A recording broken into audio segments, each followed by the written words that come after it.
Coming up on this week's show, Space Invaders comes to the real world. Coolest Half-Life 2 mod ever. And we talk to the founder of Wave Game Studios and Debug Magazine, Daniel Crocker.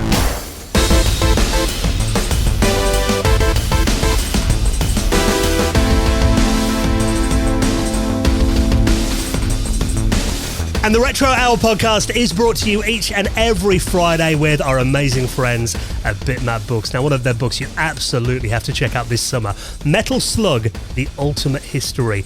A loving homage to SNK's comedy shooter, beautifully produced in 452 colourful pages using their trademark gorgeous Pantone inks, black foil block cover and the finest possible print quality. So you can check that out and the rest of their retro gaming collection at bitmapbooks.com. Hello and welcome to the Retro Hour podcast, episode number 388, your weekly dose of retro gaming and technology news with me, Dan Wood. Me, Ravi Abbott. And me, Joe Fox. And great to have you joining us for another hour-ish, where we reminisce about all things retro gaming and technology related. Basically, if you remember this sound, you've got mail. This is a podcast for you. What's that, AOL? You know what? Yeah, it is. And I think this is one of those cases where we've obviously seen the Tom Hanks movie. We obviously, we've seen that so many times on YouTube and stuff like that. It's kind of fallen into our consciousness a bit, I think. But actually over here in the UK, we never had this. You've got mail. That was on the American version of AOL. Do you remember what we had in the UK? No. You've got Post. Any idea who that is? Joanna Lumley. You've got Post. Joanna Lumley, of course it is. So Brilliant. Yeah, she's kind of been forgotten. But that's what we explore in this era. The classic age, the 90s, the 80s, even going back to like the 70s sometimes as well. And we explore bringing classic games, classic consoles into the modern age as well. And it does seem recently the Dreamcast has been getting so much love, hasn't it? New games, new titles coming out. We've done a few episodes about the Dreamcast recently, and we thought we'd continue that because, I know, Ravi, you were chatting to these guys at a gaming event in Nottingham a couple of weeks ago, and this is Wave Game Studios, who are making some of the most impressive Dreamcast games I think I've ever seen. Yeah, well, it's pretty amazing to see this whole kind of Dreamcast scene growing up and, stuff getting published and also like officially published as well. So Wave Game Studios are absolutely amazing. They've ported Postal, which is one that we were talking about quite a while ago. That was one of their big releases, but they've also done lots of indie titles, and they run Debug Magazine as well. So Debug Magazine is also founded by the founder of Wave Game Studios, Daniel, who we... What is Debug Magazine then? I'm not seeing So that before. Debug Magazine is a magazine all about indie games.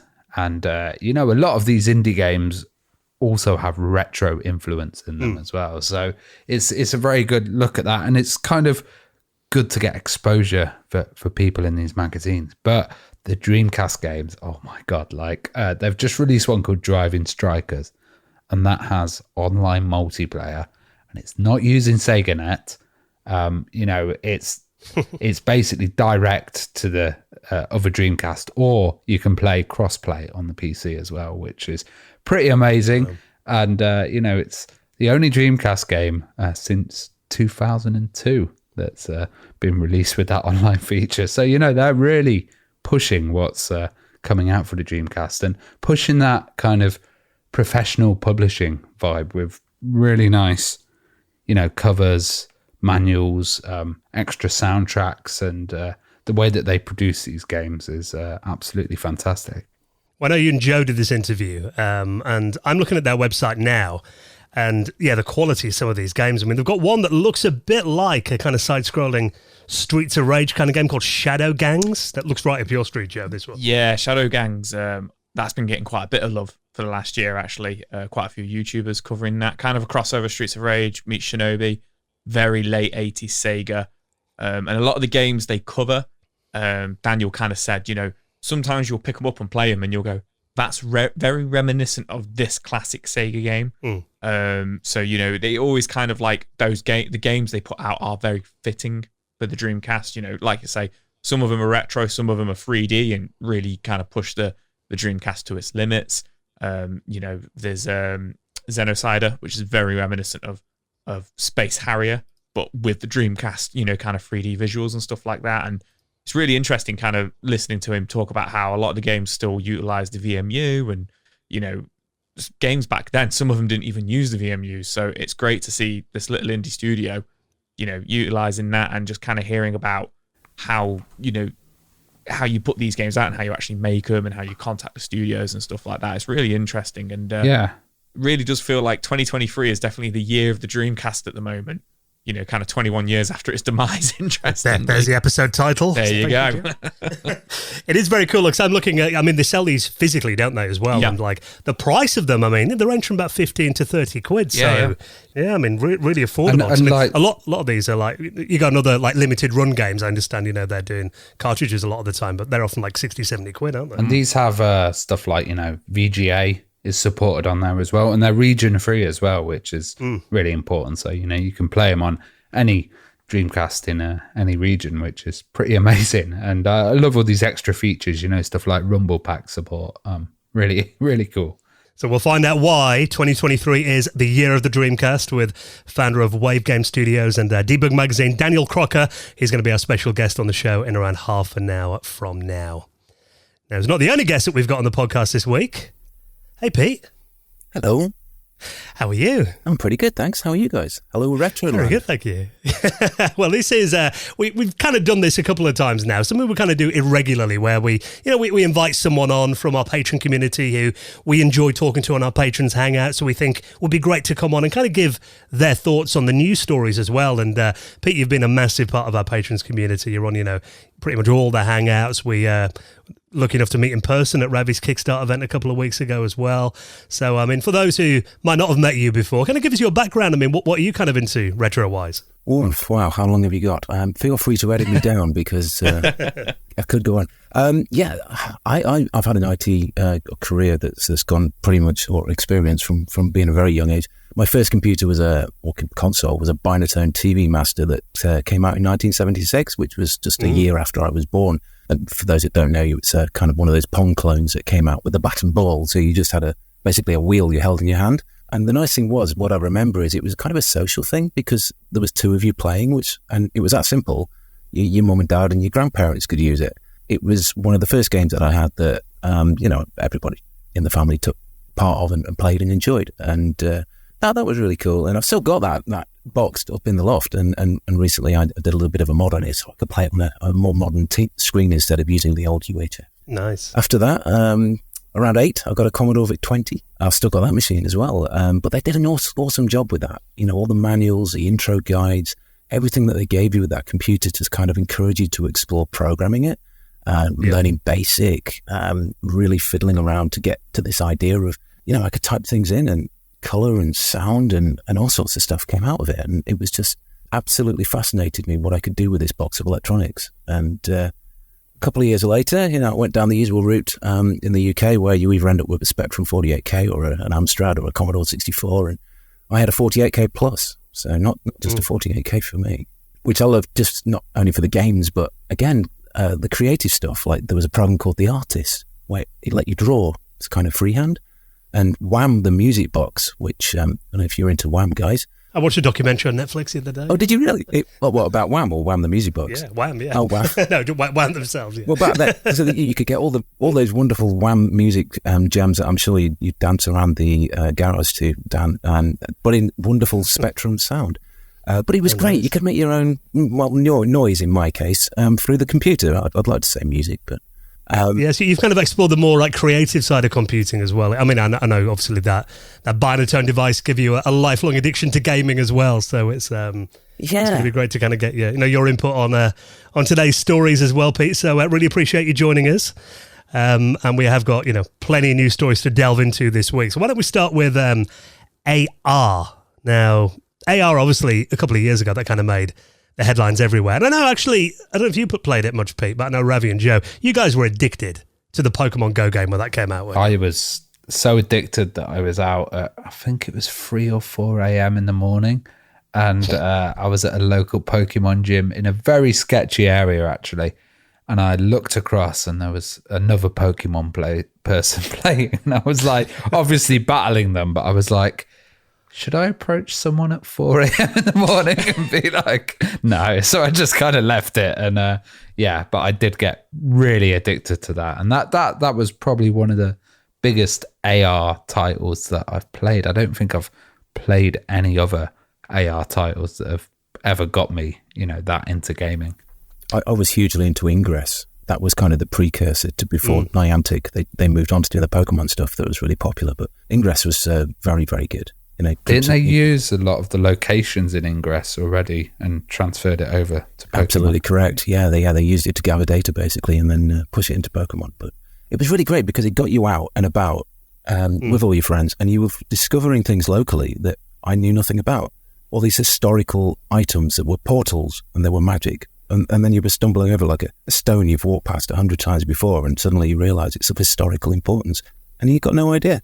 So, AR games can be quite good, especially when they get you out and about, I think. Yeah, well, this new one, this is, it's not anywhere near as in-depth as something like Pokemon Go. But this is a celebration of Space Invaders to celebrate the game's 45th anniversary. This is a game called Space Invaders World Defense, and it is free to download on Android and iOS. And this is basically, it's an AR version of Space Invaders. Now, it has got, multiplayer elements in there as well, so you can compete with friends and other players nearby. But really what it means is you need to be outside to play this game as well. So I tried to play it in my house, and literally the game tells you that you have to get up and go outside if you try and play it indoors. So what it does, it basically gives you Space Invaders outside, and the Space Invaders come down around buildings and your street and trees and everything as well. Obviously, you're looking at it through your phone.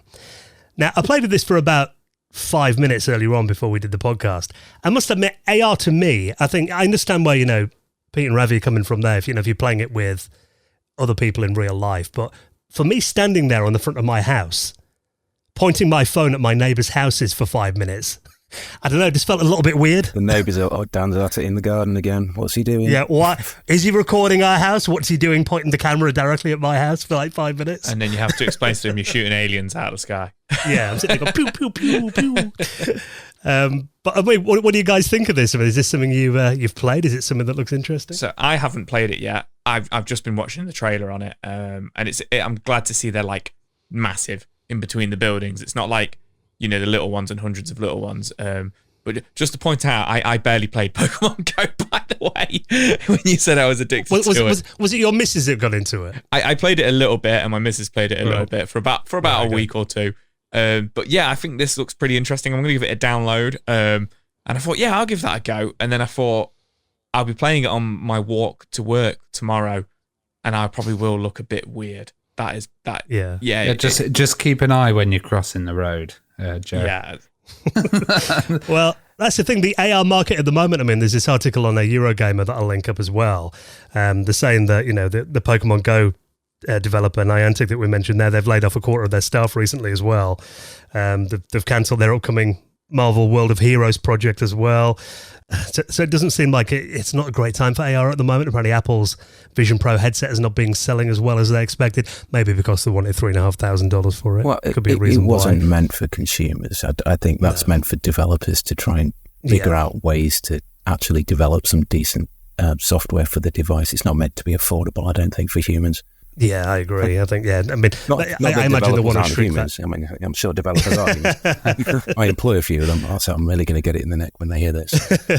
But to me, this game's a freebie. It's to celebrate something great, Space Invaders' 45th birthday. So I think for that reason, I think it is definitely worth a download, and you'll get a few minutes worth of fun out of it. And I'm sure some people will become addicted to it, probably. I think we're going to see a lot more of these because obviously Apple's going to be going for that, and there's been lots of attempts at AR and stuff. There's Google Glass as well, wasn't there? And there's also this wand one that's come out recently. Cast AR, that was the one. And Cast AR is an interesting concept, which is you've kind of got glasses and you've got a wand and you kind of play like, chess and interactive stuff, or you'd have like battle games, but you do it on a table where you're sitting down and you're not kind of wandering around the world. So I think there's still a bit of, exploration in different areas to go. And of course, people are always going to mess up with it. But, when something hits like Pokemon Go did, then it's absolutely huge. Like that was unstoppable at one point, you know. Well, let's go get all the kids playing Space Invaders. That could be the next cool thing. It's like 1978 all over again. So if you want to download that, it is free now on the Google Play Store and iOS App Store as well. So I'll link that up in our show notes if you want to check it out. Now, I was shopping at a retro game store over the weekend. I went up to see my friend in Leeds. Had a little wander around. Half-Life 2, now that was an amazing game. I was quite surprised to see that a copy of Half-Life 2 in a retro gaming store on the original Xbox is 25 quid. Oh, wow. Oh, wow. Yeah. And I was like, wow, that's shot up in price. I remember buying that. God, must have been about £2 when I bought it about a decade ago.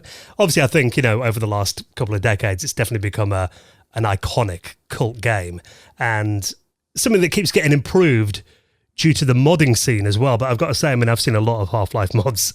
This one that's been all over my socials this week could possibly be the greatest Half-Life 2 mod I've ever seen. I mean, I've never played the Half-Life games. You've just got me into trouble there. You've just outed me.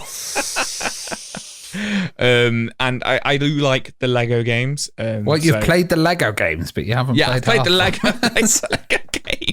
And completed The Life of a Father. The Life of a Father. I ain't even going to lie to you. I've been playing these Lego games for about 10 years. But I haven't played the Half-Life games. You know, maybe this is my excuse to finally pick them up. But yeah, I think this does look pretty funny. My only kind of like downfall of it, because it's awesome, because it's a 1-for-1 recreation, you know, of the original game, and like it's all completely playable. You know, it's a huge, you know, it's a mod. It's completely sorted and everything. And well, we didn't mention what it was. Someone's basically it's a mod that turns Half-Life into a Lego game. Yeah, so it replaces all the characters in there with actual little Lego men. Yeah, with the Lego minifigures. But my only problem with it is the ratios don't kind of translate to the game. So obviously Half-Life being a first-person shooter and the Lego games being third-person, kind of top-down, kind of isometric views for some of them from behind.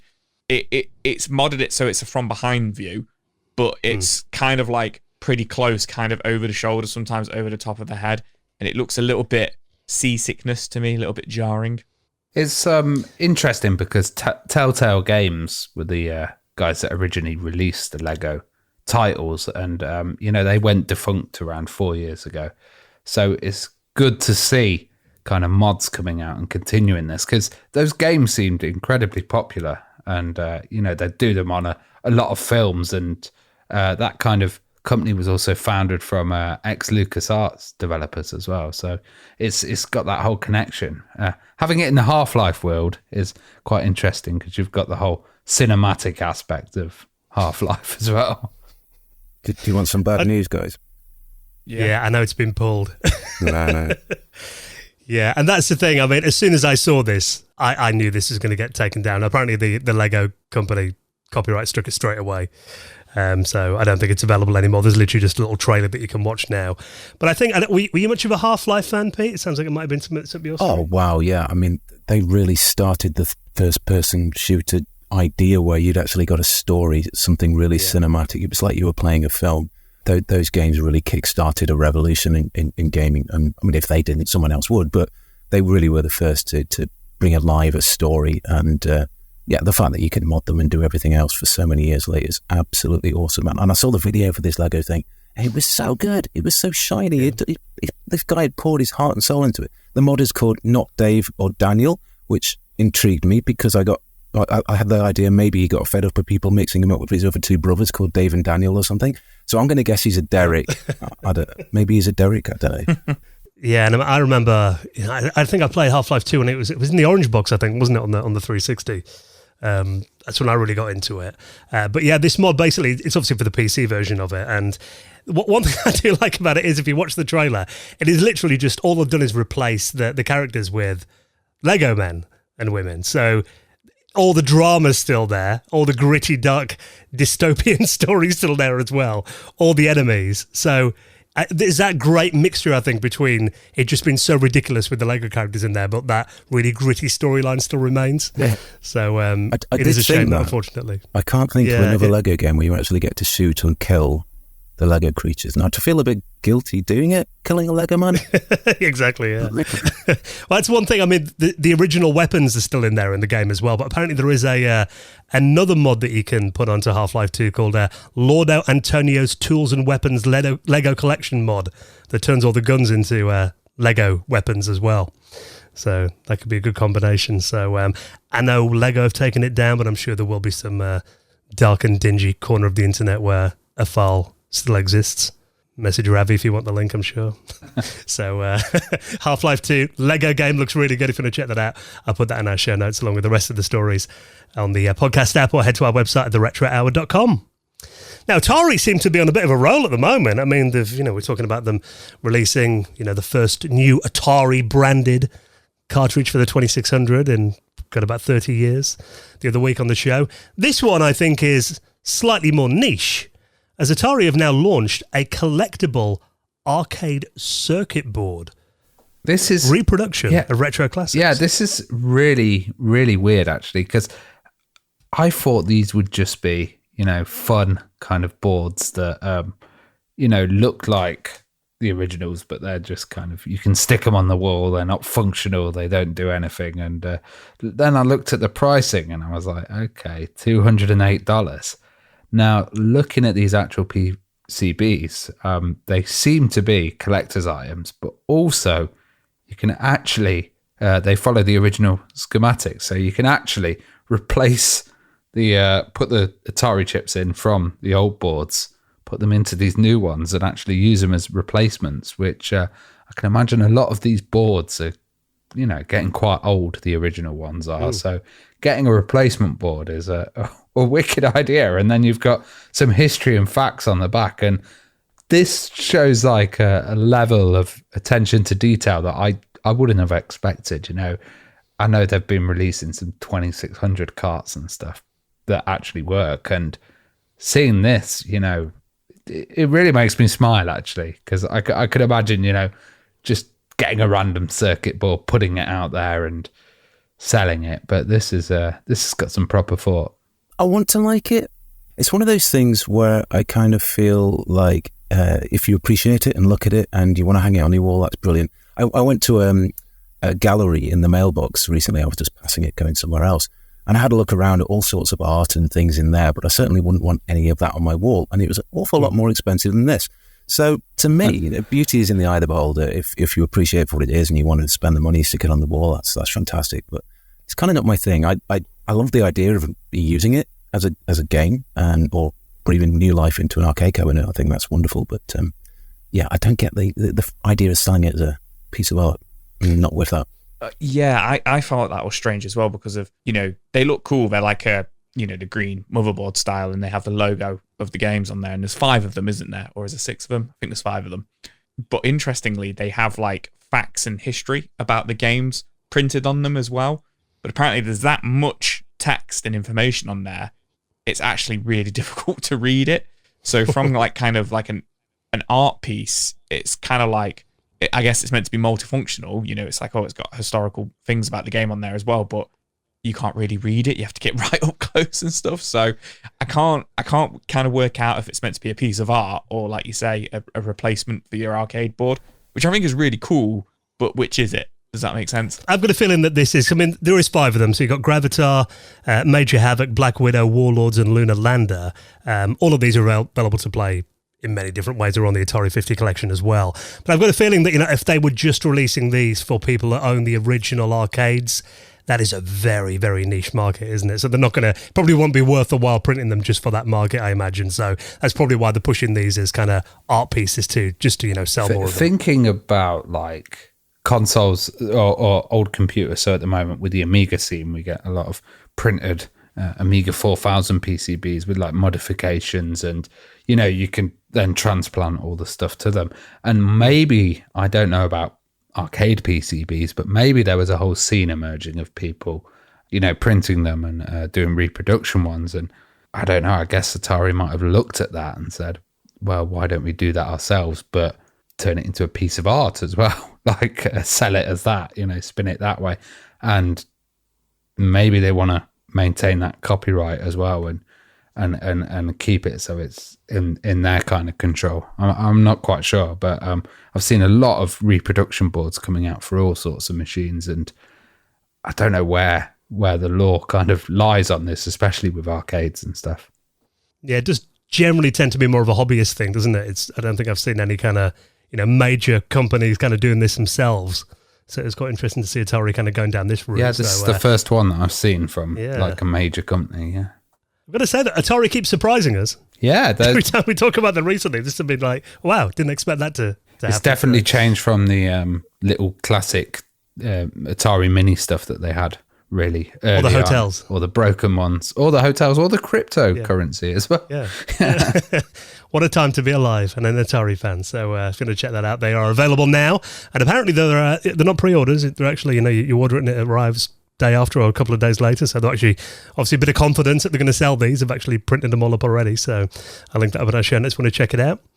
Now, something else that seems to be quite on trend in retro at the moment seems to be making new memory cards for retro systems. Now, Joe, we were talking about this the other week on the podcast, that MemCard Pro for the GameCube, and now it turns out that PlayStation 1 and 2 fans are getting some love. Yeah, this is coming from, it's the same people who made the GameCube one, so it's coming from 8-Bit Mods. 8-Bit Mods, thank you for that. So they've previously released the original MemCard, but this is the MemCard Pro. The difference being with this one is it works with both PS1 and PS2, whereas the previous one just worked on PS1. And it makes sense because of obviously the original PS2 memory card, you could put PS1 saves on there. So you can do that now with this one. Very similar to the GameCube one. So essentially you can put a micro SD card in there and back up all of your save files and essentially make it unlimited storage as they position it. And once again, with one of the tiny little OLED screens on there, which I always love because they're so small but functional and kind of tell you what's going on with the memory card and stuff like that. Something you think you'd be buying, Pete? 100%. Oh, really? Yeah, I've recently discovered the magic of installing a SATA SSD drive into my fat PS2. I was very tempted actually to buy yours that you were selling at Ravi's Kickstart event, because I saw that was just as another spare. But yeah, I've got that situation where I've got a whole bunch of games to play now, but I've got a whole load of memory cards, and you soon fill them up, and you're swapping them around all the time, and you have no idea what saves on there. You're constantly wadding them in until the game says, "Oh, here's a save game." And the annoying thing about the PlayStation as well is that though you've got two save ports, I don't know if you guys find this. Do you find that the games don't always find the save on the second port? They always seem to want to find them on port one. And my port one's taken up by the the hacked SD, the hacked memory card that basically boots it. And the second one's always a bit flaky. Apparently this does work with the Mech-free boot as well. So if you are using that, you can use this in port one as a Mech-free boot as well, apparently. Now I'm wondering as well, obviously, if you can basically have pretty much every PlayStation game saved on this, with the capacity that it's got. So you posted on our Facebook the other day, Joe. I wonder how much this is going to mess with Psycho Mantis from Metal Gear Solid. He got like 1,000 games on there. Yeah, I mean, it was only select games, luckily, that he kind of spoke about, and they were other Konami titles. But that would be pretty funny if he had all those lines of dialogue and he's just like, "Oh, I can see you've played." Well, for people that haven't played that, explain what that is and kind of when did you experience that? Because that was an amazing. Well, yeah. So on the Metal Gear Solid for the PS1, when you fought one of the bosses, Psycho Mantis, who is a psychic, the novelty was he could read your mind. So he would tell you about the games you've been playing if they were other Konami games. So go, I see you've been playing Castlevania, and as a child or even as an adult, at that time it was probably pretty mind blowing to see that it was reading your memory card, which I guess is pretty easy at the end of the day, and just certain lines of dialogue inserted in the games that would be triggered if that save is detected, amongst other things such as changing controller ports over and stuff to stop him from controlling you around the room. But yeah, that would be funny if he was like, I can see you have 14,000 saves on your on your memory card. I'm not even going to bother picking one. Yeah. So, I mean, I do like the idea of these, and this one, it's £40, which, I guess is probably quite expensive for a memory card, being that you can buy them for about £4 normally in CX, the original ones, but for the the amount that you get on here as well, and having backup and Wi-Fi support and stuff like that. I mean, it's and that game ID function that we talked about as well. So yeah, it does seem like if you care about that kind of thing, then it's will be worth adding to your collection. So if you want to check that out, I'll link that up in our show notes as well. Now, when we get a patron on the podcast, we always invite them to bring along a story as well, Pete. Now, you've sent us one here, a company called Megavision Software, who are working on a retro-inspired RPG at the moment that started all the way back in 1993.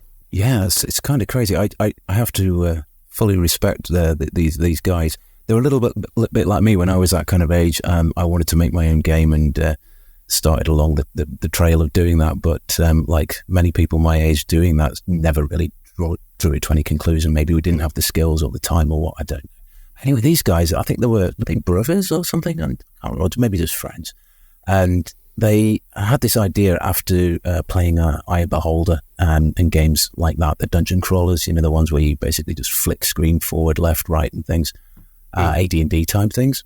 And they'd got their idea of bringing their own story to life called Mystic Land. And after 30 years, these two guys have got back together and decided they're actually going to finish this game.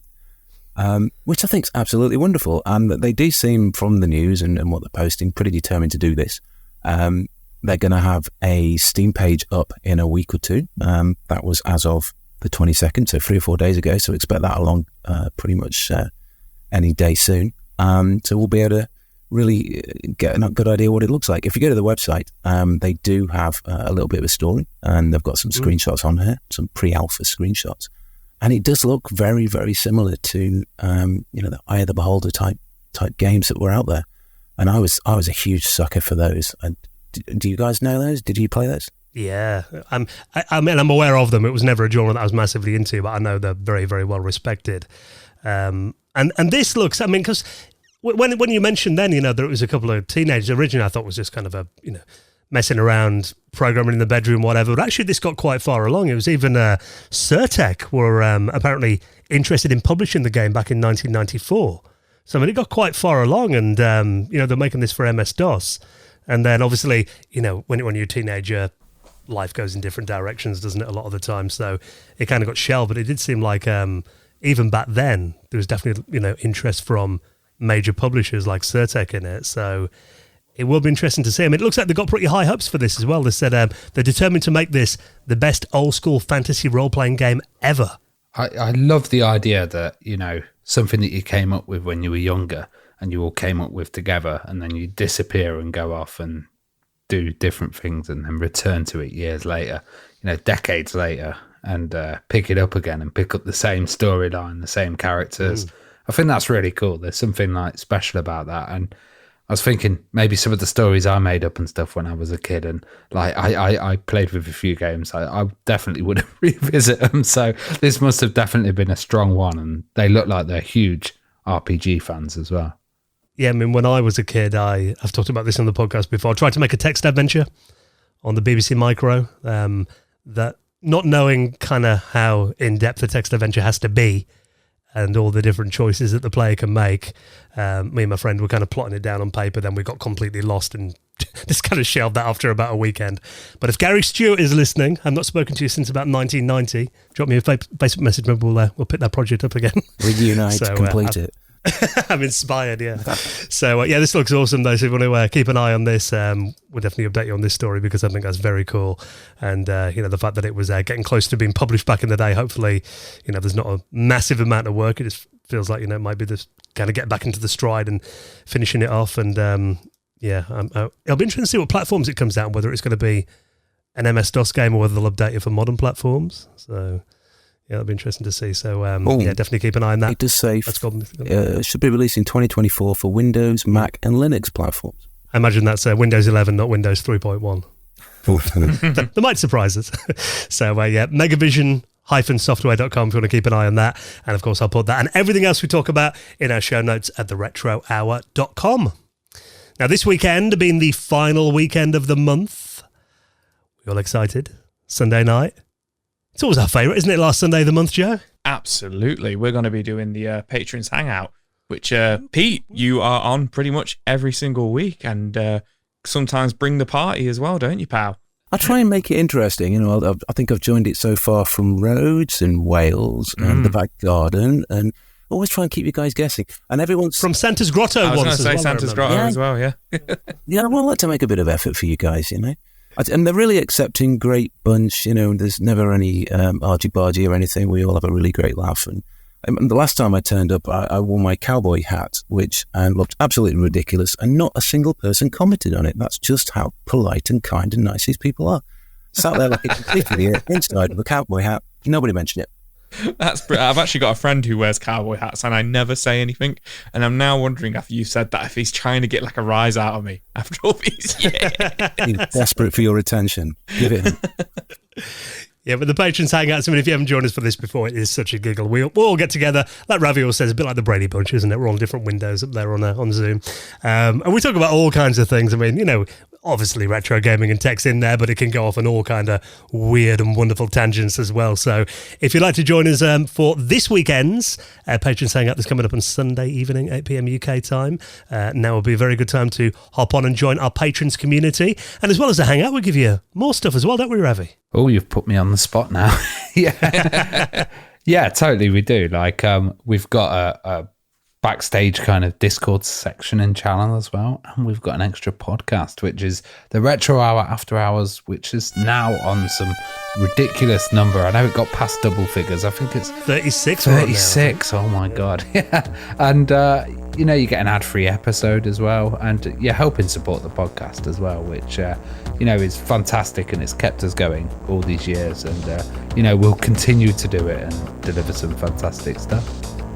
Yes, if you'd like to join us on Patreon, now's a very good time to do it, and join us for the Hangout this weekend. All the details to sign up are on our website right now at theretrohour.com. Right, well, listen, thank you so much, Pete, for coming on and being part of the news. It's been a pleasure to have you on the podcast. You're really welcome. I've really enjoyed it. And we'll see you for the Hangout this weekend. Absolutely. Wouldn't miss it for the world. And next, we're going to get some stories about the Dreamcast in 2023. Find out why 2023 is the year of the Dreamcast with this week's special guest, founder of Wave Game Studios and Debug Magazine, Daniel Crocker, is next on the Retro Hour podcast.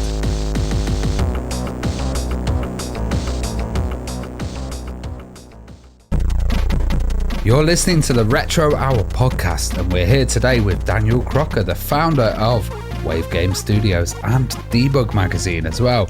I'm wondering how you're doing, Daniel. You all right? I'm doing very well, thank you. How are you? Good. Yeah. Recently we met in Nottingham at the Video Game Expo, and you had all of these wonderful titles out, and we recently did an episode as well with Dreamcast Junkyard. So this is going to be a really interesting chat, but you know, I need to ask the question first that we always ask our guests, and this is like, when did you first see a Dreamcast, or when did you first use? Wow, when did I first see a Dreamcast? If we're talking in magazines, I saw them probably in like 1998, something like that. You know, when they were the hot new cool thing that was going to be coming out soon. First time I saw one in person was Sainsbury's. That's an odd place to see one. Well, I remember our local Sainsbury's used to have an aisle full of video games. You know, strange concept nowadays, but back then that was a pretty common sight. And they had a Dreamcast set up, and it was just like the coolest thing I'd ever seen up until that point, and still to this day. What title was it playing? Oh, you know, I'm pretty sure it was the first Sonic Adventure. I know it was definitely a 3D platformer. And were you a big gamer at the time? Were you, did you grow up with all the other consoles and everything? Were you a big fan of Sega? I was a huge fan of Sega.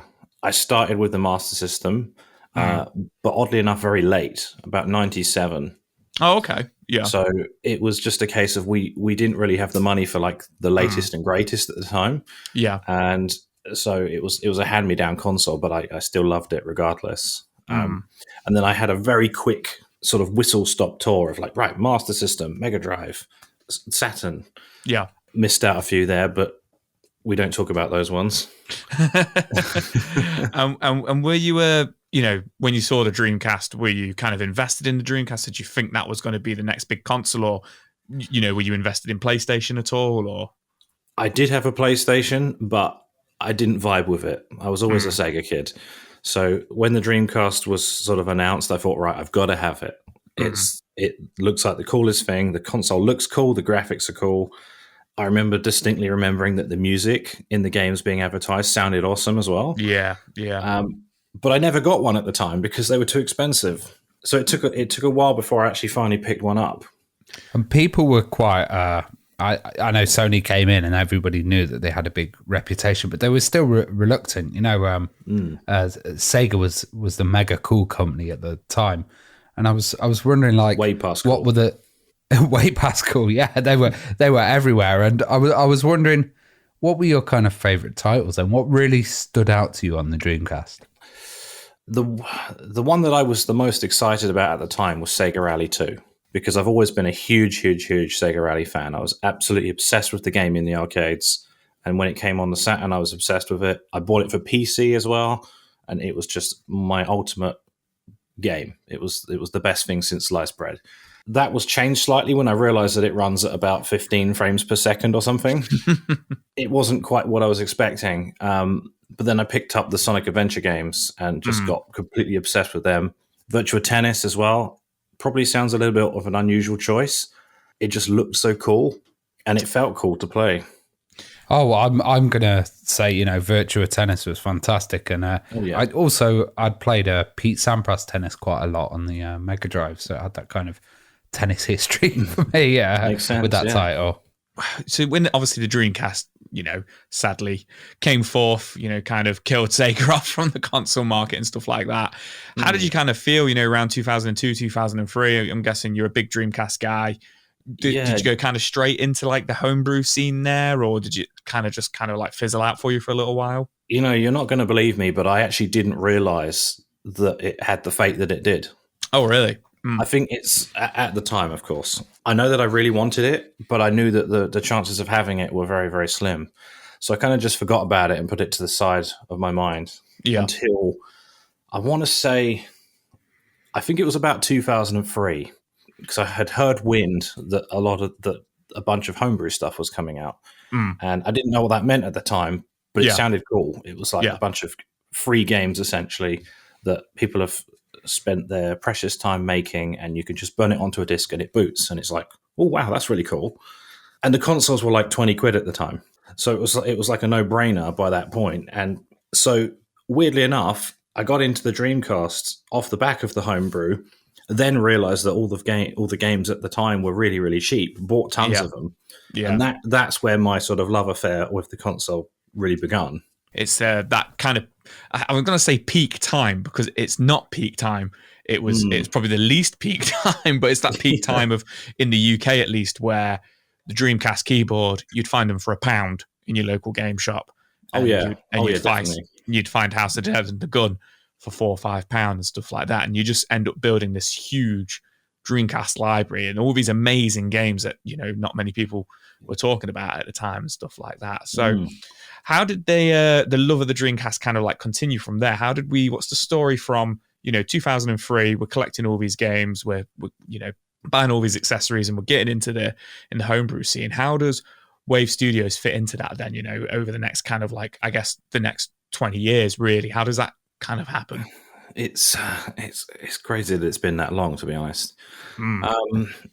What was in the back of my head for that entire period of time was Beats of Rage, which is the engine that Senile Team put out. And for quite a few years after that, I used to be an active member in their forums. There was a very active modding scene, so I would help people out with animations and the scripting language that game used. And that was kind of my involvement within the Dreamcast scene, was basically being a Beats of Rage guy. Made a bunch of mods myself, none of which exist anymore, unfortunately, just due to not backing things up. I'm hoping someone will find one of them one day. But that was kind of the thing for me. And then real life happened, and I moved on to other things. Went to college, got a job, started a career in marketing. And basically, not to fast forward too much, it was pretty much just more of the same until 2020. And just before we move on to the kind of the groundwork of Wave Studios, you mentioned there, your old mods and stuff. What kind of things were you doing back then? What sort of mods? Well, obviously they were all beat 'em ups. Yeah. I had a Matrix themed one, Oh, wow. That was called The Chrome Tricks. Uh-huh. And it's just because I had a friend whose surname was Chrome, and I don't know, it was a funny thing at the time. It just fits as well. Yeah, the kind of thing that 15-year-olds find hilarious, you know? Yeah. And I started another one called Project Unreality, which was, I'm trying to think of the term. So you know how you have digitized characters in games like Mortal Kombat? Yeah. The idea was that the entire game was digitized. People, backgrounds, vehicles, items, everything was digitized from sort of real life photographs. And that's something I'd quite like to pick up at some point because it was a really bizarre. I was wondering how much of that kind of homebrew knowledge and playing around with engines and playing around with stuff led to you kind of being able to technically create a game studio, but also do stuff like, understand GD-ROMs and how that all works.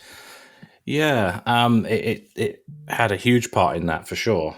Obviously, authoring Dreamcast games was something that I did just as a matter of course, really, all the time as part of the modding scene. And the reason why it kind of came to fruition again in 2020 was those in the Dreamcast scene will know that Senile Team had a Kickstarter set up for Intrepid Izzy. I want to say it was 2016 or 2017. I'm not entirely sure, but they had this Kickstarter. It did very well. 2020 came along. Obviously, the world went kind of different.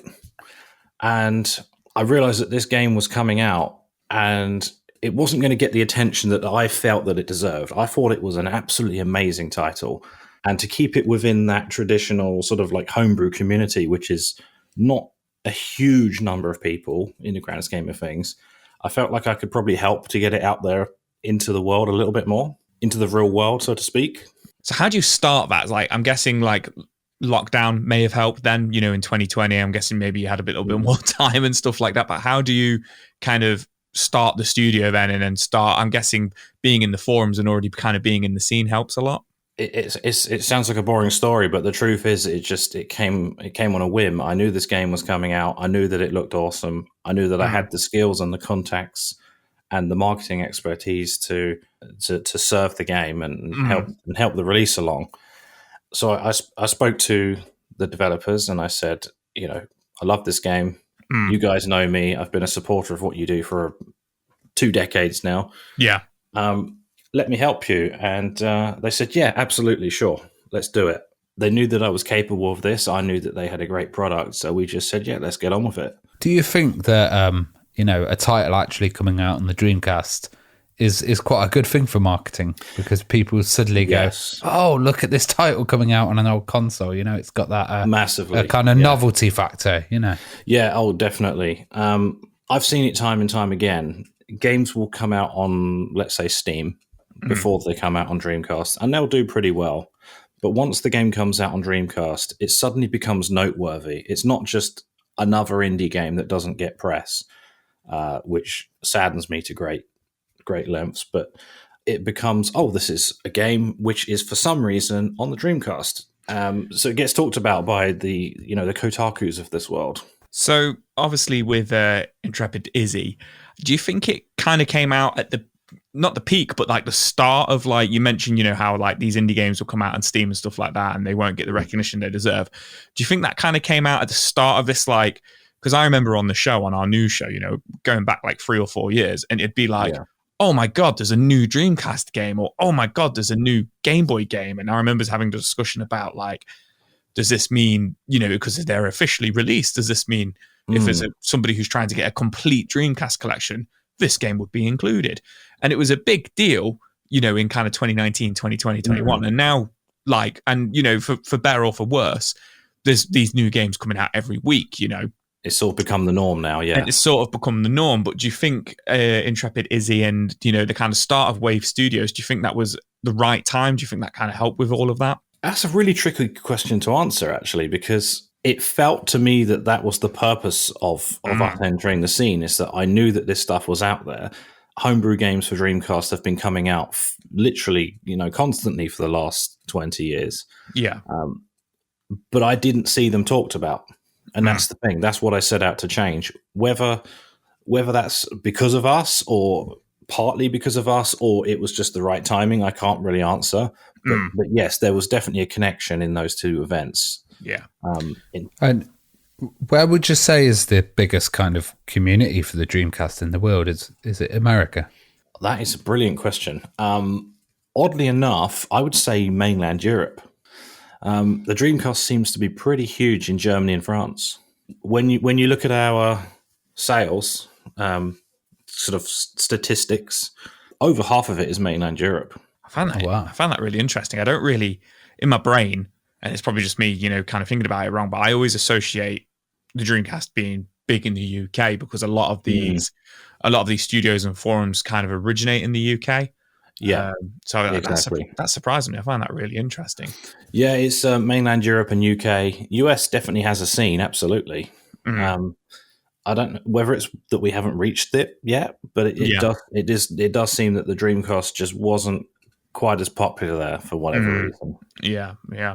It was the underdog, but not the underdog which is beloved as much as it as maybe in Europe. Yeah, exactly. Yeah.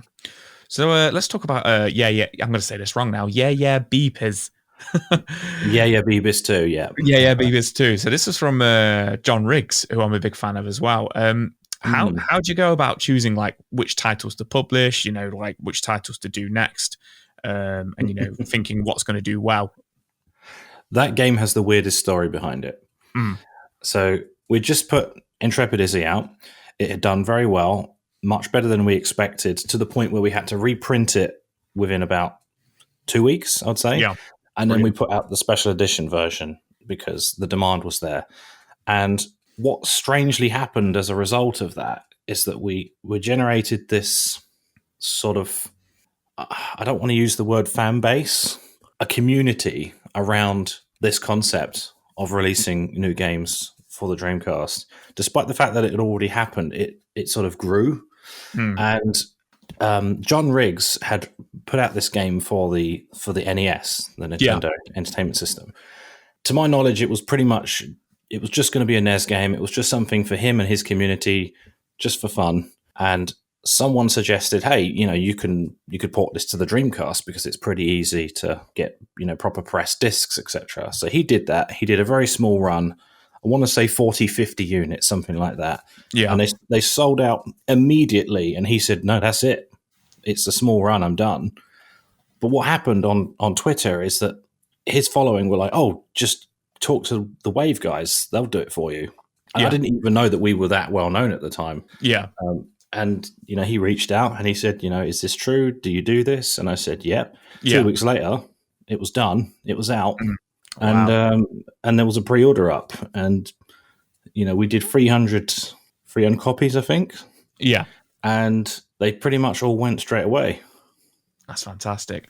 So I guess, the reason he was like, no, it's done is because of, he was probably, I'm guessing, making them himself in his garage at home, kind of like printing the labels and I think putting the NES cartridges together. And I guess doing 30, 40, 50 cartridges, that takes weeks. Yeah, exactly. There's a lot of labor involved. Mm-hmm. Yeah. And, he's a full-time radio host. I don't know if people know that. But that's his day to day. So, you can't have him making NES games all day. You can't make them all day, every day. Exactly. No. So what's been one of your most popular titles so far, or some of your other popular titles? Wow. So the most popular in terms of like sheer attention and numbers, Intrepid Izzy, for sure. The out of nowhere surprise interest was definitely Beebis.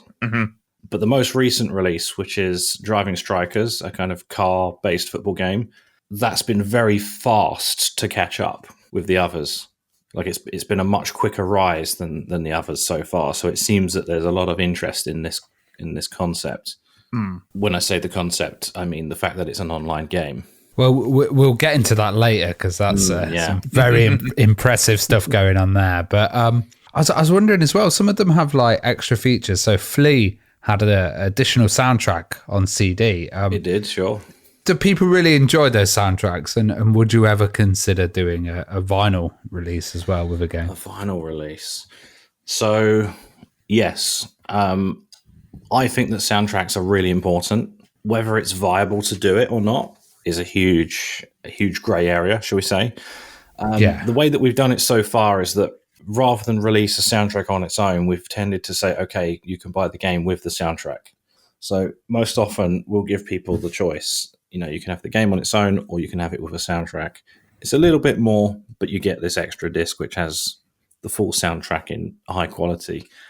As far as doing a vinyl, I would really love to, but it's so expensive to get vinyl made up at the moment. There's all sorts of shortages in sort of the materials required.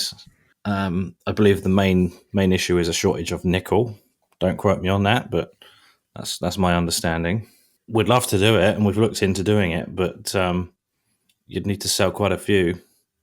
Yeah, definitely. You don't want to be stuck with thousands of vinyls as well. No. But never say never. That's kind of my motto is that, you know, if you went with the obvious answer, we wouldn't be doing any of this, would we? Yeah, totally. And I was wondering, like, you know, you mentioned that Europe seems to be like the kind of center of where it's going on at the moment in Central Europe. Yeah. How far have some of your games spread? Have you had some really obscure orders or places around the world that you wouldn't expect a Dreamcast game to go? The one that always surprises me is when countries which are not typically known for being English speaking in any way, for example, China.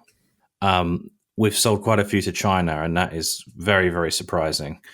A few to Japan, even though the language is potentially a barrier.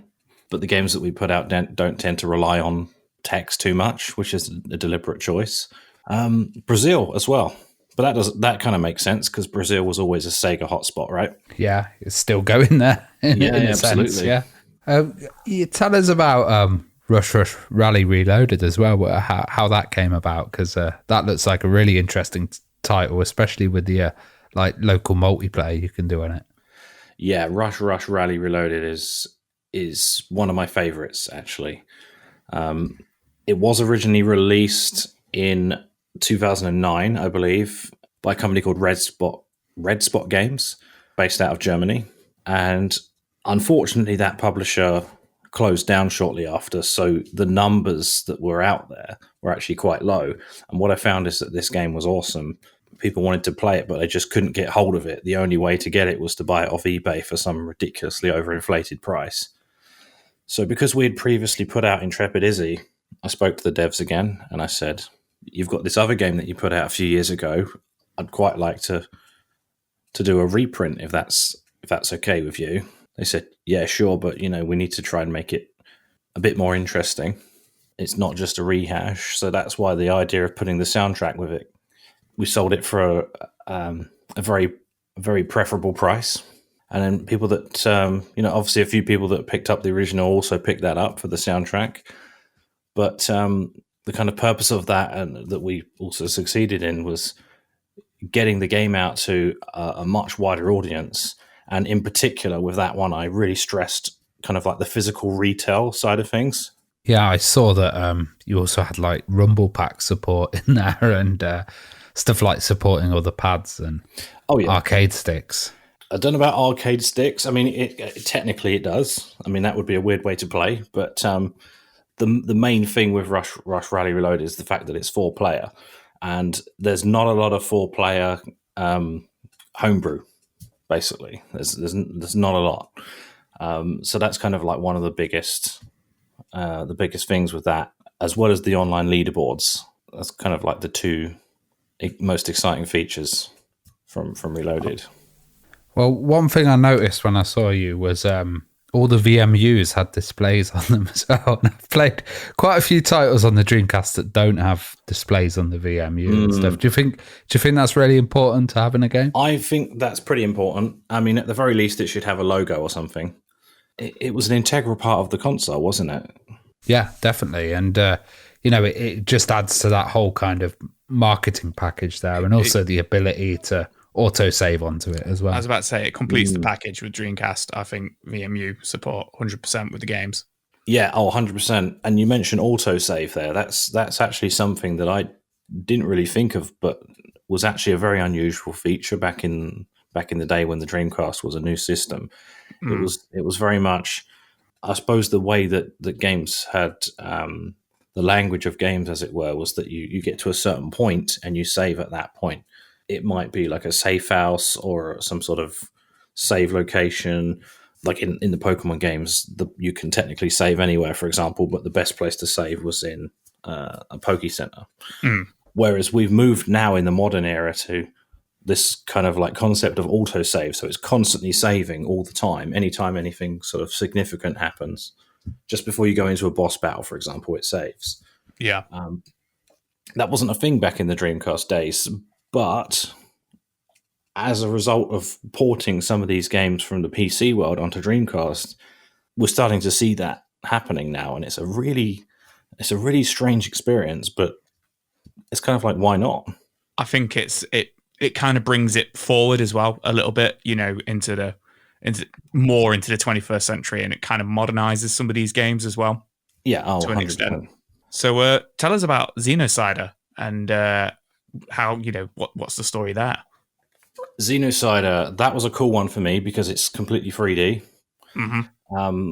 There aren't many 3D indie games for the Dreamcast. Yeah. Don't quote me, I think there's 2 or 3. And that was, to the best of my knowledge, it was the first. And again, it had a fairly small print run. It did very, very well. But as is the nature of these things, you do your one print run, it does well, and then that's the end of it. And I wanted to see it get out to more people, basically. And it's as simple as that. So again, it's gonna sound like a broken record, but I spoke to the devs and I said, this game is really cool. Nobody in the UK has it. Let's change that. Yeah. So are you a big fan of the Space Harrier style games? Yes. Yeah, big fan. Yeah. That's what drew me to it, because there's a lot of Dreamcast stuff, but I'm looking for, completely selfishly, games that I think I enjoy. Because my sort of theory, I suppose, is that if I enjoy it and I think that it's very, very good, the chances are that at least a decent percentage of people are going to agree with that. And what we're finding is that we're exhibiting these games at UK-based events because we're UK-based. Yeah. And almost nobody, at the beginning at least, almost nobody realized that these games were still being made for the Dreamcast. So the goal was very much to show it off. This is a game that's reminiscent of something you may have played before. It's got a unique twist to it. Yeah. And it's brand new, and it's exciting, and it's affordable. Yeah. And that's the thing, like you say, some of these games start at £10. They're very reasonable and affordable, sometimes. And I understand why some of these Kickstarters and indie devs, they put these games out at £50-60 because they have to. But I guess, they don't have a choice. Yeah. They don't have a choice. But, I guess having the foundations and being around for a good few years now with Wave Studios gives you that ability to make it more affordable, which is great. Yeah, we tried to keep it like the price as low as possible, whilst also making sure that the developer is getting paid. Yeah. I don't know exactly what the other publishers out there are doing, but I know that the biggest priority for us is to make sure that the developer is getting the lion's share, because the idea is that if they do well, they'll make more games, right? Yeah, exactly. Yeah, they'll keep going because of they see the what's the word? Not the light in it, but the not just getting their work out there, but the rewards of it as well. So exactly. Yeah. So is it hard to implement the VGA in titles, and do you have to downscale any graphics for the Dreamcast at all? VGA is pretty easy to implement, actually. To get technical for a moment, the way that most Dreamcast games are made now is using what's called an SDK. Sega had an SDK back in the day, but nobody uses that because there's it's a bit of a grey area whether you can release something that's used that. So everybody uses an open source SDK. I believe there's one called Dream SDK, but there's also one called Callisti OS or Chaos. And that basically just has all of this built in. So if you want to support VGA, you just say VGA equals 1, and all of a sudden VGA works. Oh, wow. So it's I wouldn't say it's easy to write a Dreamcast game, but it's a lot easier than it would be if that wasn't available. Well, it was really interesting to see a title, Postal, coming out for the Dreamcast as well. Oh, where did the idea of publishing that one come from? And I was just wondering how much you work with Running with Scissors as well. Yeah, so that goes back to about 2016. Running with Scissors had released the source code to Postal. They just put it out there and they said, look, anyone could do what you want with it. Please, can someone do a Dreamcast port? And for years, nothing happened until sometime in 2020 or 2021, a chap by the name of Dan Redfield, he said, okay, if no one's going to do it, I'll do it. So he started porting the game to the Dreamcast. He was posting updates as he went for quite some time, sort of over a 6 to 9 month sort of period of time. And I messaged him and I said, you know what, this is really good. This is up to the quality of a commercial release. So maybe we can look into speaking to Running with Scissors and get official permission to actually put this out there. I believe it was always going to come out as a sort of digital download type release. But I thought, this is a game that could have come out on the Dreamcast when it was new. So perhaps there's a way that we can get it as a like an officially licensed title, full permission, get all the artwork and get it manufactured. So I messaged the guys from Running with Scissors and in my typical style, which is, hey, this would be cool. Do you want to do it? And to my surprise, they replied in about 20 minutes and they said, yep, absolutely, let's do it. And, obviously there was a bunch of negotiation and they wanted to make sure they get paid and they wanted to make sure that dev gets paid. Of course, that's our entire goal as well. So we came to an arrangement and, surprisingly easy, really. It was just a cool thing to do and they were on board with it. And that's a proper commercial title as well. I know you had other indie titles coming out, but did it, having something with a rating come out and all of this kind of stuff, was that quite tough to negotiate, or was a lot of the stuff already in place and it was just like, put it out there? A lot of that was already in place. There's all sorts of grey areas with like releasing something for an old, obsolete system. Like, do you get a PEGI rating or not? Do you need one? PEGI themselves would say, we don't rate games for Dreamcast anymore, so we can't help you there. So because it already had an 18 rating, it was kind of, well, it's still an 18 rating then. It's the same game. Nothing's been changed.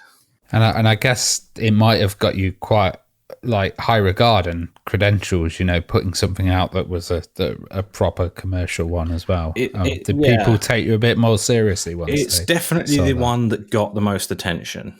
I suppose it mainly got the attention of, this is a controversial game. It was banned in a bunch of countries, and now there's a Dreamcast version.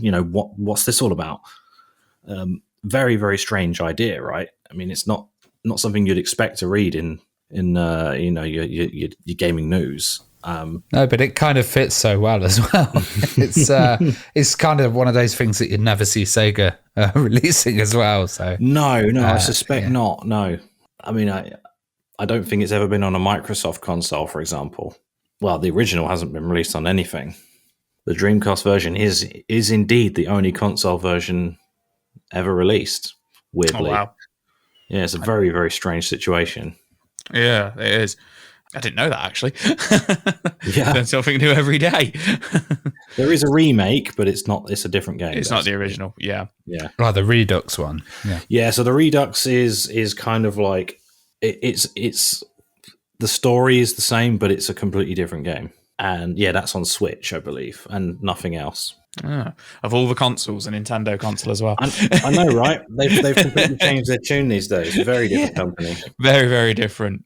So tell us about Shadow Gangs. This is one of your more, I say recent, but one of the more recent titles that Wave Studios put out, and very, very, very Sega Mega Drive, if you will. Very Sega.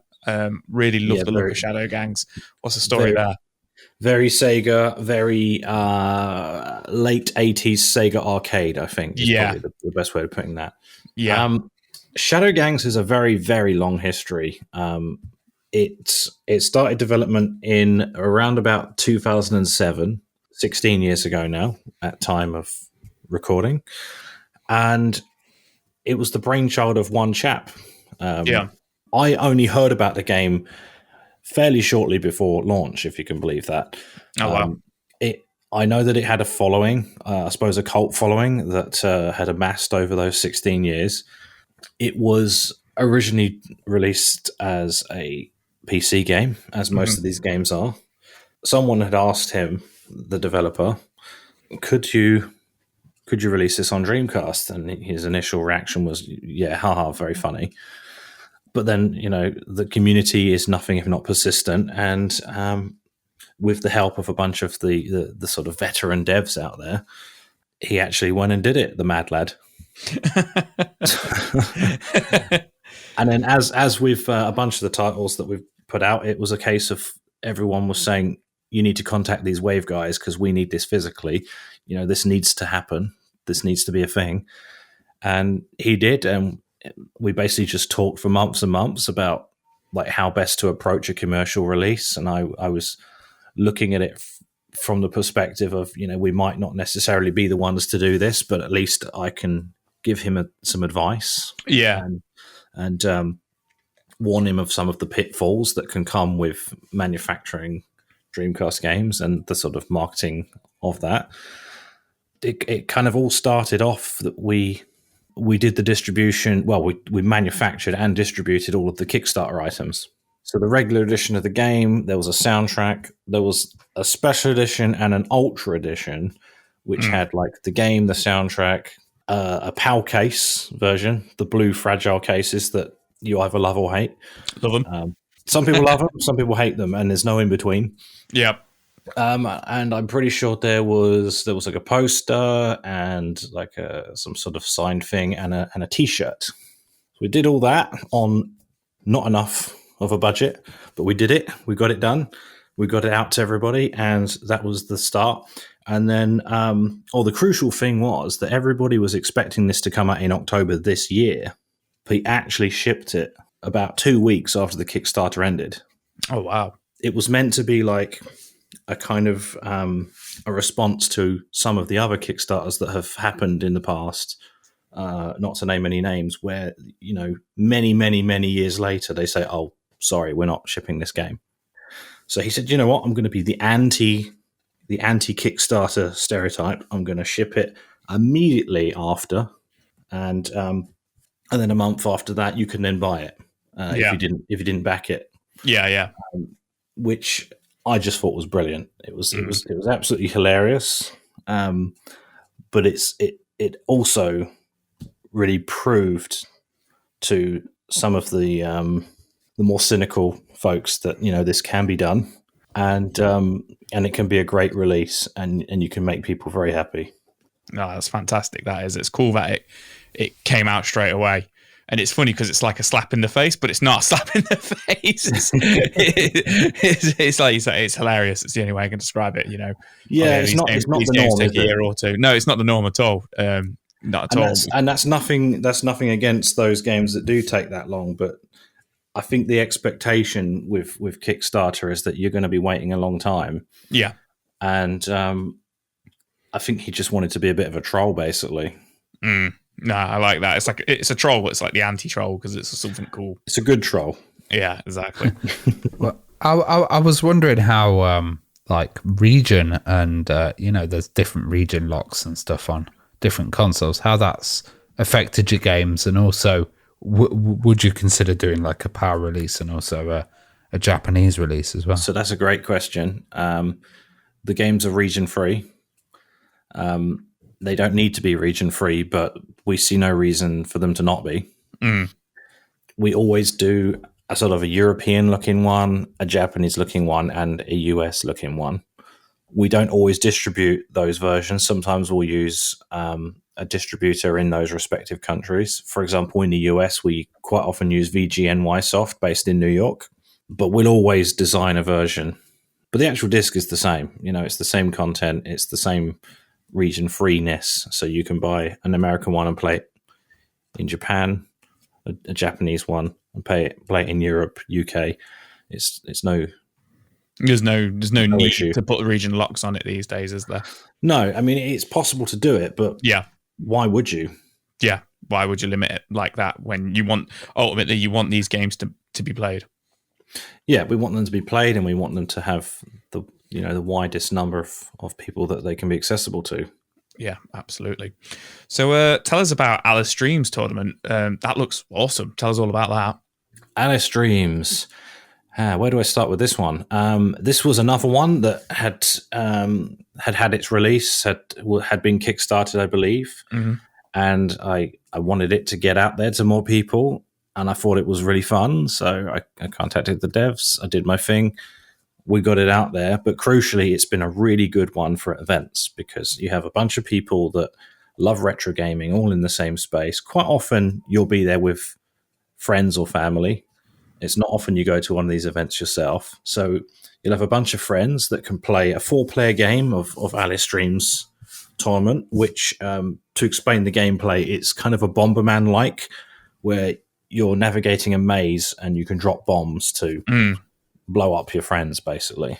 Yeah, the graphics look awesome. I really love that style. Yeah, it's sort of like a hand-drawn kind of thing. Yeah, hand-drawn. It kind of reminds me of Flash a little bit, but then also, I forget the name of it. The Dreamcast game that came out in Japan where you run around the Sega studios. I can't remember what it's called. You know which one I mean, though. It came out. It was like one of the last releases on the Dreamcast official. Not Sega Gaga, right? It could be that. It could be that. I can't remember its name. I've actually not played that, so I'm just guessing. Awesome. So one title that I saw you playing was Drive Strikers, and that seems like an awesome title. It seemed really good fun, and it kind of reminded me a bit of Rocket League. Great seeing advertising for Dreamcast Junkyard in there as well. How did this title come about? Driving Strikers. It's an interesting story. It really started off just as a tech demo, just as a way of showing off what can be done on the Dreamcast in 3D, which, as I mentioned earlier, is quite a rarity in Dreamcast sort of indie homebrew type titles. It started off as a little tech demo, and the concept was, what if Rocket League had been released 25 years ago on the Dreamcast? It wasn't a way to shoehorn that game onto the Dreamcast and lower it down into a VGA resolution or anything. It was like, if that concept had been thought up at the time, how would it have been done? So that was the story behind that, and as is the story a lot of the time, the community really liked the concept, and they said, right, we demand a full version. And Luke, being the wonderful people pleaser that he is, said, yeah, okay, this sounds like a really fun thing to do, and spent the next year of his life making that a reality. I'm amazed to see that it's got, online play and multiplayer, which is mad, having a lobby and kind of meeting people on there. And it's the first online multiplayer game released for the Dreamcast since 2002 as well. Which it is amazing. Yeah. As far as we know, there may possibly have been something in Japan, but I don't believe so. 21 years without any online, without any new online games, and now it felt like the right time. And as I said, Luke is a genius, and he said, you know what, I want to do something that's going to stand out. So not only is it going to be a really fun game that is different from anything else that's been on the Dreamcast, it should also have online play. And not just online play, but online play that's cross-play compatible with the PC version. So you can host a game on your PC from the version that you've grabbed off Steam, which was released on the 24th of July, by the way. And then you can have all your friends on Dreamcast connect to it, or have the Dreamcast connect to each other, or whatever you want to do, basically. That's amazing. I'd love to see that happening on lots of other titles. And I guess there's no SegaNet involved there. No SegaNet involved, no. As long as you've got an internet connection of some kind on the Dreamcast, whether through the broadband adapter or the modem, whichever method you go for, you basically just connect up to the game connects to a matchmaking server, which is run by Luke. Reality Jump is the company, and it's completely free. It basically just does matchmaking and authentication, sort of to make sure that it knows that it's you. And then once it's done that matchmaking, the Dreamcasts talk to each other and connect directly to each other in that way. That's absolutely mad. Another project that you've kind of been involved with, sounds like you don't stop. It's been Debug Magazine as well. And yes. I know that Sega Power are involved with that as well. Yes. Tell us about Debug Magazine and how it's kind of gone and started. Debug, in a nutshell, is a new print magazine, which is all about indie games. So the idea is that it's just like some of the highest quality mags that you may remember from 20 years ago, but it's all about the best of now within the indie scene. The way that started was basically prior to Sega Powered magazine being launched. I had a chance meeting with Dean Mortlock, who is the editor of said magazine, was also the editor of Sega Power and Saturn Power back in the day, for those in the UK. And we had talked about doing some sort of indie mag, like it would be cool if that were to happen, but, obviously no one would be crazy enough to do it. And after about 6 to 9 months of Sega Powered being out there, I brought it up again and I said, I think we could probably do this. I think there's interest in it, but it's also like we actually have something interesting to talk about. Yeah, I think there's so many titles that have, come out that could do with some extra exposure and stuff, and people really looking into them. And magazines are like the perfect format for that. Definitely, and it's whilst indie does not necessarily equal retro, a lot of indie games definitely have a retro feel to them. They're inspired by the games of yesteryear. I suppose it's because the people making the games were playing these older, 80s, 90s, early 2000s games as they were growing up, and they're now making games that are reminiscent or inspired in some cases by those types of titles. So it felt like a natural fit for us to get involved in.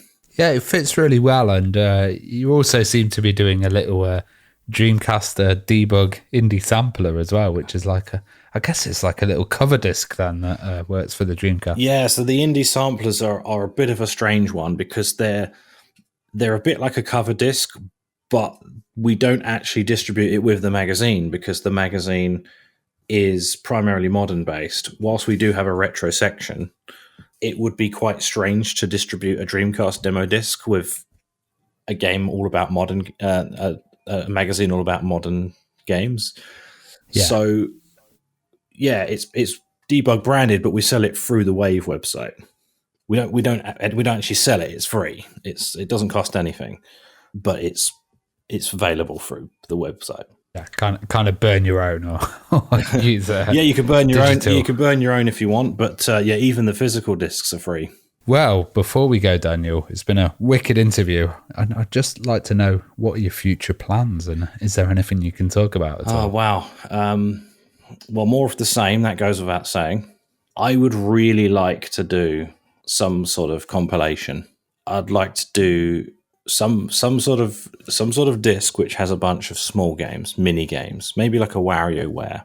That's what I would like to do. Oh, that would be good. Yeah, using all the crazy Dreamcast accessories. Yeah, and they could be mini games, right? They don't have to be full experiences, but if you've got a bunch of them on one disc, yeah, maybe we'll see something like that at some point. Well, Daniel, keep at it, and I think it's amazing that we're seeing these games released. And do you get any crazy reactions from people when you say, "Oh yeah, I'm publishing Dreamcast games in 2023"? You know what? It's nothing but those kind of reactions. It's nobody says yes. That makes sense. That's completely normal. I understand. Every single time it's like why are you doing this? Like, are you mad? But I think it's important to do something fun, and if it's viable and it's making a lot of people very happy, and giving the devs something to do and a living to be made, then I'm happy to do it. Fantastic. Well, thank you so much for coming on. Thank you very much. It's been a pleasure.